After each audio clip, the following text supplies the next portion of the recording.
Well, hey everybody, this is Chris DiFurio with Keys to the Shop. Welcome to another edition of Shift Break. Today's episode is brought to you by La Marzocco. La Marzocco is a quintessential household name in espresso for the very good reason that ever since they started their company, they have been advocating for the success of specialty coffee retail through listening to their customers, innovating with their equipment. And I know for so many of us, we grew up in the coffee industry with La Marzocco, and it's near and dear to our hearts. And they continue that tradition of innovation, supporting the community through machines like the KB90, which introduced straight-in locking portafilters to help with barista ergonomics, auto flush for cleanliness, which is such an awesome feature, built-in scales for consistency. This machine is just one example of many that La Marzocco has created to help you succeed in your coffee shop.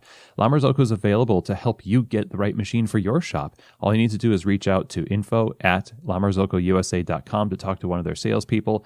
Don't forget to check out their website over at lamarzocousa.com. Shift Break is also brought to you by Espresso. Espresso makes beautiful, functional mobile apps custom designed for your business. The explosion of mobile platforms for ordering for your customers over the last 2 years is not showing any signs of slowing. And if you really want to connect with your customers, then you want to offer them a service that gives them something as close to the experience of your coffee shop as possible. And having a custom branded mobile app from Espresso does just that. You should definitely check them out over at espresso.co for more information because there's no setup or development fees. You get the drive-through payment scanner, receipt printing capabilities, and best of all, it integrates seamlessly with Square. So if you're looking for a mobile option that's crafted the same way as you craft the experience at your coffee bar, you need to look into getting a mobile app for your business from Espresso. Again, find out more information over at espresso.co. Okay, everyone. Well, today I wanted to talk to you about the benefits of doing it yourself as it relates to items on your menu. There are lots of ways that people do things themselves in the coffee bar. There are people that are just, bootstrapping in a coffee bar is kind of a classic entrepreneurial endeavor. You do a lot of YouTube watching. You figure out how to build a coffee bar, pour concrete into a poured countertop frame. You might even do some light plumbing and electric work, although I definitely recommend that you hire professionals for that, unless you are a professional yourself. What we're going to focus on is very, very accessible do-it-yourself stuff that people don't seem to do as often as I think they should. I mean, I usually start people off in this direction with syrups and sauces, but a lot of people do their own baking and their own food as well. And there's a lot of benefit to doing this, and we're going to get into some of those reasons. But one of the first things that you should think about is how to prepare for doing it yourself. It's not good enough to simply assume that you're going to do it yourself without counting the cost. Where you are purchasing things, you're purchasing convenience. You don't have to make it. You don't have labor that goes into it.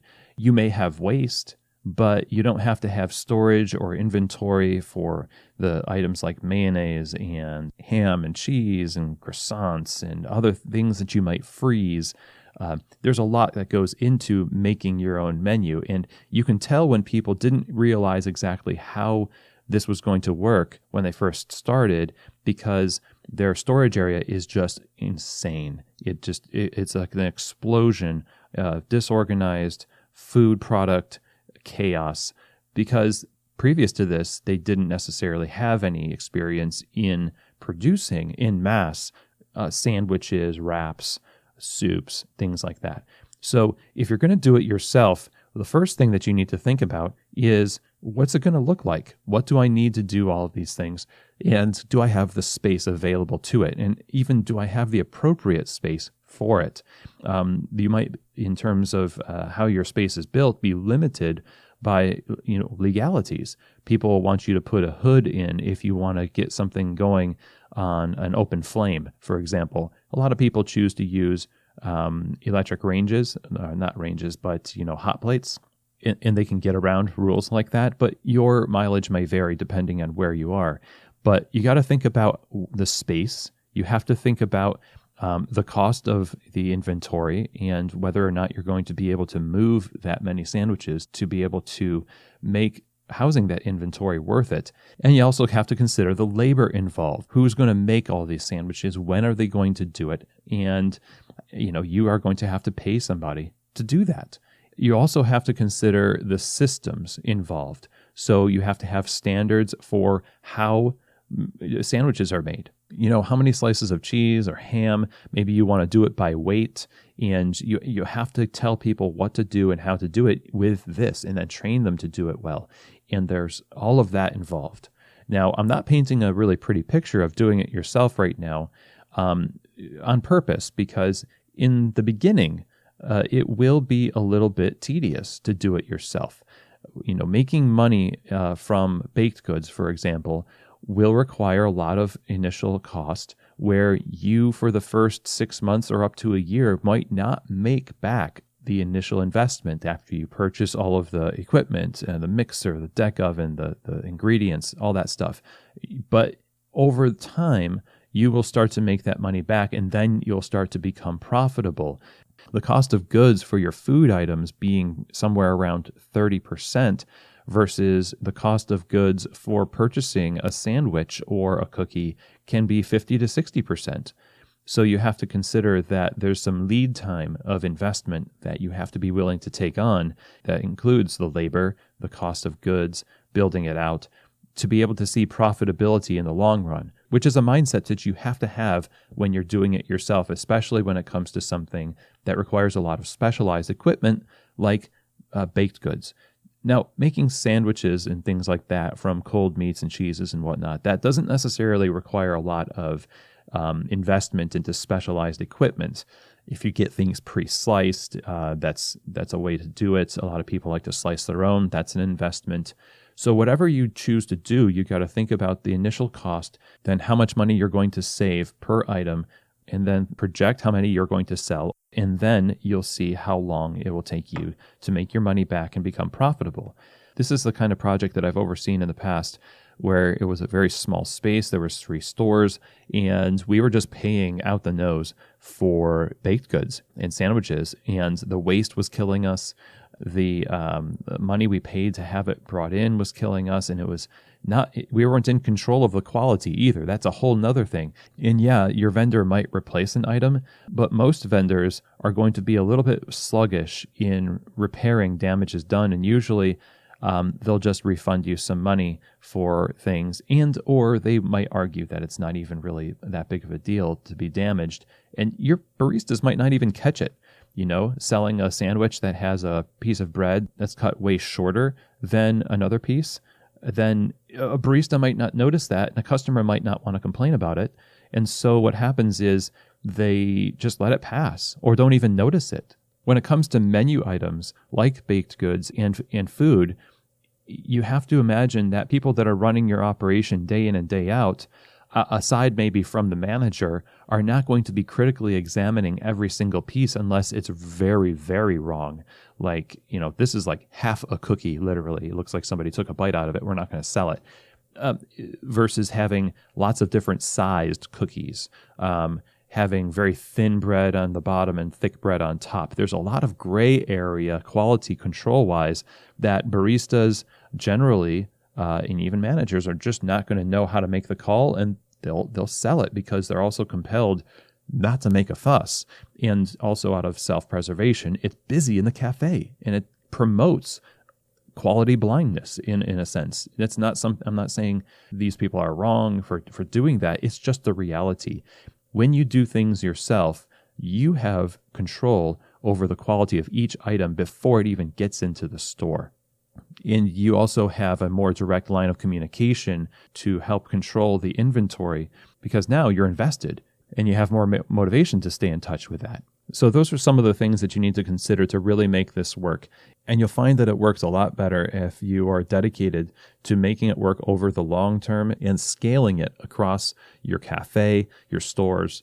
And so what are the benefits of doing it yourself? Okay, so we've already kind of hinted at the idea that you have ultimate control of the quality of these things, but also you have control over what you put in the cafe. So where a bakery might only release a certain number of items per season or per year or just ever, you have flexibility to do things seasonally, to come up with cool ideas, to pair baked goods with your drinks, to come up with specials that you allow for some creative expression in your staff through. When you make things yourself, it increases your brand value. I've seen many people that make their own syrups and sauces. They start to sell them in bottles during the holidays as gift boxes. They just, like, you love this syrup? That's our syrup that we make by our own hands.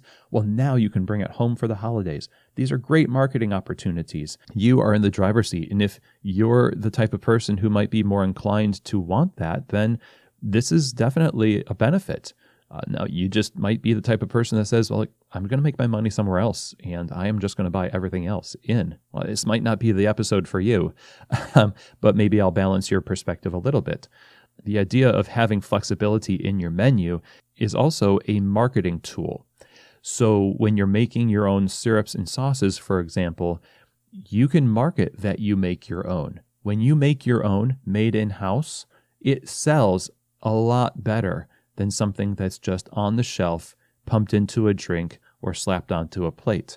Of course, we need to make sure the caveat here is that you need to actually be able to produce something good. I remember this really terrible trend. Well, it was like 2008. It was like 2010 or so, at the height of the muffin top epidemic, I'll say. Muffin tops. No, I'm not talking about midriffs or anything like that. No, I'm talking about actual muffin top pans that would try to create the consistency of what people like about a muffin. Physically speaking, in baking, it's an impossible thing to do. They were just trying to get the muffin top without the bottom.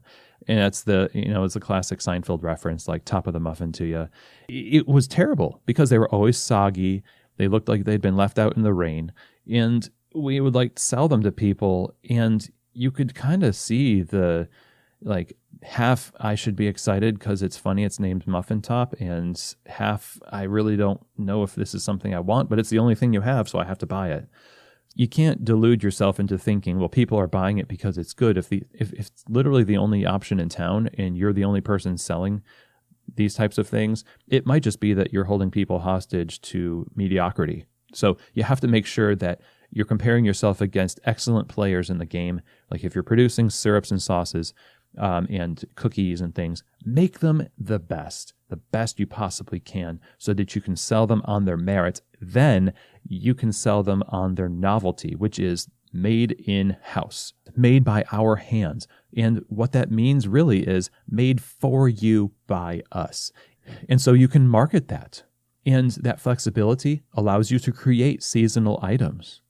And it allows you to respond to customer feedback. When people don't like something, they do like something, you can pull the data, you can ask, you can get feedback, and you can make a difference way quicker than you could if you were buying in. So there's that marketing aspect. There's the flexibility, the creativity that you can put into it, and the engagement with your customers as well. When it comes to syrups and sauces, I'm always pretty shocked at how many people are not doing this, that have the space to do it. It's very, very simple. And the hint right there, simple syrup. I mean, it's just a matter of making simple syrup, adding flavor to it, coming up with a recipe that will work. And you can make a vanilla syrup for literal single-digit cents per ounce versus paying up to $9, $7 to $9 for the same volume. And I used to be like the syrup czar at many a cafe where I introduced lots of interesting seasonal flavors. And I introduced the idea of having seasonal signature drink competitions amongst the staff. We would make that stuff ourselves. But doing syrups and sauces yourself really saves a lot of money in when you do it right. And some of the best brands out there, they're not using things like Tahitian vanilla pods, although you can and still save money, believe it or not. As expensive as vanilla is, if you can get a bulk source for vanilla beans, you can still make a very cheap and higher quality vanilla syrup. But there are brands out there that will just do simple syrup and vanilla extract. If you think about it, what is vanilla extract? It is the essence of vanilla beans. Just imagine you would buy a vanilla extract if you saw somebody slaving over a stove and extracting it by hand in a single batch, and they just gave it to you in this cup with 2 hands, and they bowed as they gave it to you, you'd be like, oh, wow, this is vanilla extract. I'm going to use this in my drinks. And we see it in the stores, it cheapens it for us because of the optics. But it's vanilla extract. It is vanilla essence, and so you can add that to simple syrup and have a pretty decent vanilla syrup for pennies if you're doing it at scale. But let's say that you just don't want to produce that many syrups. Just do seasonals. If you just introduce some variety into your menu of homemade syrups and sauces, then it's really the most accessible way that you can start doing it yourself. And once you start to see, hey, I'm pretty good at this flavor thing, and you get into that, chefy mode, that might open the door to baking your own baked goods and your own food and other things, or maybe just satisfied to keep it where it is with syrups and sauces. But I do think that you should explore it, especially in these times where we're trying to drive profitability of our spaces. That's a good entry point. So there's a lot more that can be said here, and I think that it depends on your situation right now, where you are in your business.